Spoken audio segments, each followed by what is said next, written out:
لە سنووری قەزای بەردەست لە ماوەی دوو ڕۆژی ڕابردوو بەداخەوە حەوت کەس تووشی ڤایرۆسی کۆرۆنا بوون و دوای دەرچوونی ئەنجامەکانیان ڕاستەوخۆ تیمە تەندروستیەکانی ئێمە ڕاستەوخۆ سەردانی ئەو شوێنەی ئەوانیان کرد، ئەوانەی بەرکەوتیان لەگەریان هەبوو ڕەوانە کران بۆ کەرەنتینە و هەروەها بە خۆشحالیەوە دوێنێش سێ کەس لەوانەی لەژێر چارەسەریدا بوون لە شاری دۆک ڕەوانەی ماڵەوە کران و چارەسەری تەواو بۆیان هاتەکردن. ئەوانە لە هەردوو ڕەگەزن و پیشەکانیان پیشەی جیاوازن لە نێویان هەیە پیشەی فرۆشیاری موبایلە، هەیە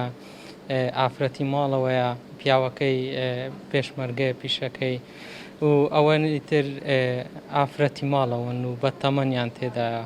گەنجیان تێدا. وەکو گوتم ئەوەی نەحیە ڕووبیا و ئەوەی قەرەنازیش لە خێزانی خۆی بەخۆیوە سێ کەس توش بینە، پیشەکەی پێشمەرگەیە،